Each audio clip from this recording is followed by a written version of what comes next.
How much of your experience in growing in your direction do you feel was conscious versus just it happened because it happened? Were you writing it down? Were you keeping a journal? This is where I want to go. This is who I want to become. These are problems I have to solve. Like, how much of this was a conscious effort on your part?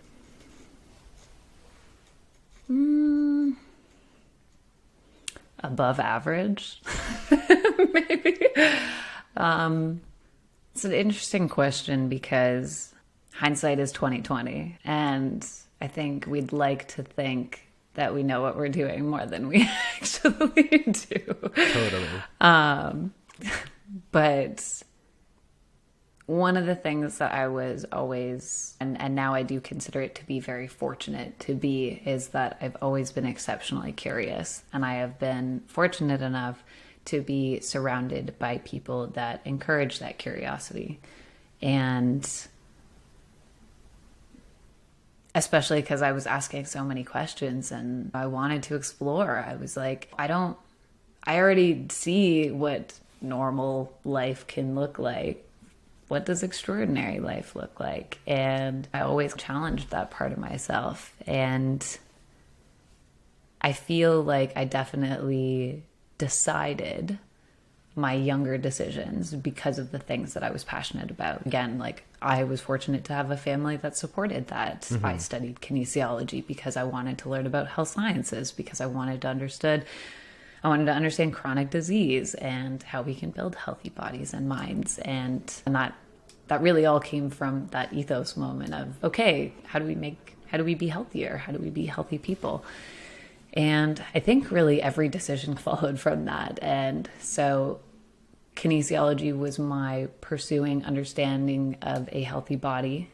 My studies of sustainability were about healthy planet and regenerative living. And then my time when I didn't work for 9 months, but I lived out of a backpack and traveled around Latin America and organic farms and stuff and did a bunch of workaways for 9 months. That was really my spiritual pursuit and understanding psychosocial patterns and how to build communities in a healthy way. That's why I stayed in intentional communities. I wanted to learn what are different models about communities. So I guess, yeah, along the way, it was always because I had that kind of ethos of what does it mean to live a healthy existence, a holistic, healthy existence.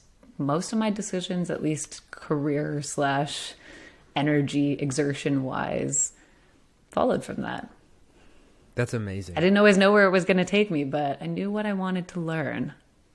It's like you can feel yourself going up, and then you might be taking a few steps back or sideways, but you can't tell in the moment. You just have to keep moving, But that's beautiful. It's one of the benefits of living with an ideal, living with a core value, mm-hmm. and just letting that be your North Star in life. That has guided me in my life through so much uncertainty. Just having that inner peace of just knowing, like, I'm going in the right direction because this is who I am at my core. And if anything else changed, that would be fine. But this one thing, like, this is where I want to go in life. And that letting your heart be your guide, if you will. Totally. Yeah.